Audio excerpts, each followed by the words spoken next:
And I can remember the first day you walk in here, that burden of tradition is placed upon your shoulders. Not only athletically, but academically, and as an all-around student and person. And the people who actually make it through this institution are the people who get it. I can remember when Coach McGregor was talking to me about the school, and he used names like Tyrone Jackson, and John Jeffries, and Andre Jones. And I can remember when he was telling me about these men that had gone through the school before and laid that foundation and continued it on. I wanted to be one of those people that he was talking about one day. And then Bruce Mitchell was naming a whole bunch of people. And Bruce, it was those names as well that really stuck with me as a young kid. It was those names and the things that they had accomplished that I said to myself, I want to do that. And it was also Brendan McCarthy really was the true deciding factor for me to come to the school, because it was the same people that Brendan had coaching him and teaching him that were still here, that made him not only the type of athlete he was, but the person that he was. And that was the deciding factor for me to choose this school. And out of it, I got a best friend as well, in Brian. This school is truly amazing in what it offers young men, and an all-around fashion. You know, Bill. I had to do it. I had to do it. Truly is possibly the best, not only coach in the country today, but the best high school football coach in the history. But not because of the championships he's won, and not because of the young men he has helped go to the next level, and even the level after that. It's the type of young men he has helped build. He has that model that says, class gets you to the top, and character keeps you there. And in the moment, he is talking about becoming the best football player and the best football team that you can become, but in the grand scheme of things, he's talking about life. Not just becoming good football players, but becoming good people. And Coach Wooten, obviously the best basketball coach in the history. You know, I did play basketball. What's crazy is Matt, at least in your little missile, you know, in the descriptions, your basketball career is not in parentheses. Don't think I didn't notice that. That goes to show you about my basketball prowess here. Right? But no, I tell people, you know, I played basketball at DeMatha, and they'll go, really? Yeah, I did. Actually, I did. And they said, well, what was it like playing for Coach Wooten? And I say, the man taught me more about life than he did about basketball, and the man is in the Hall of Fame for basketball.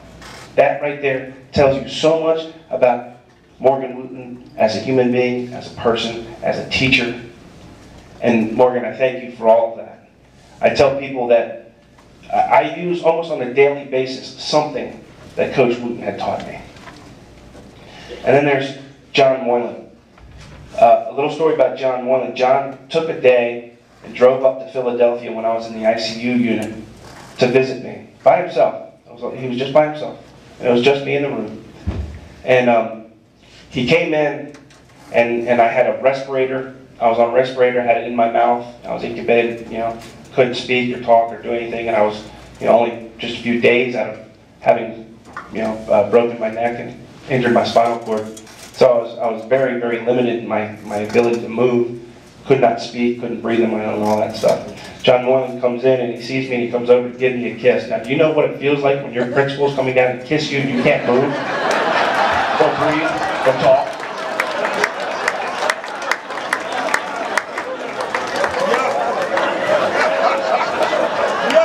Scary, man.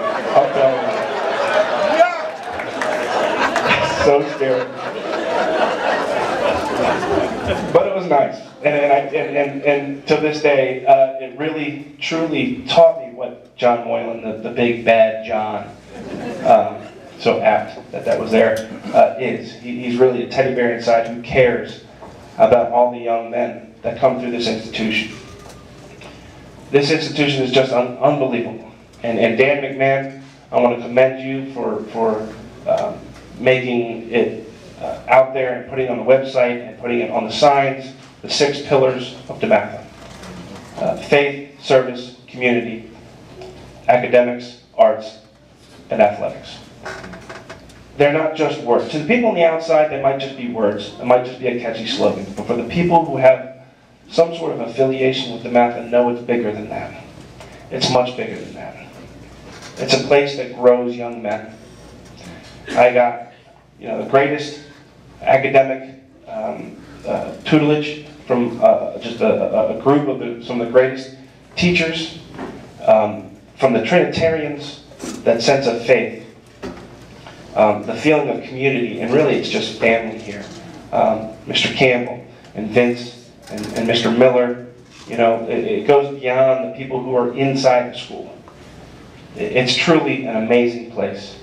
And it teaches young men not only how to be good students and good musicians and good athletes, but it teaches them how to be good people.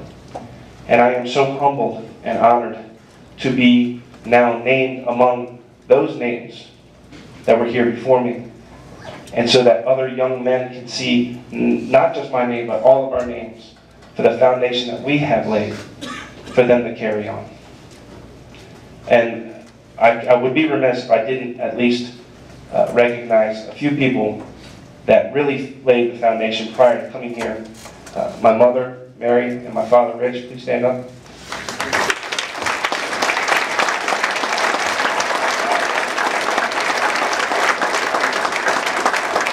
My brothers, Bo, Brett, and Pooh.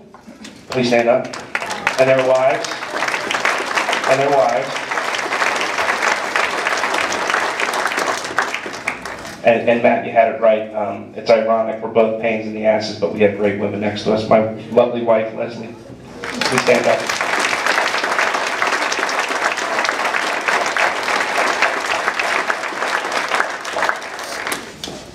Truly is a wonderful, incredible place. I remember when I first came here, I said it was the best kept secret in town. The secret's out. Everybody knows how wonderful this institution is.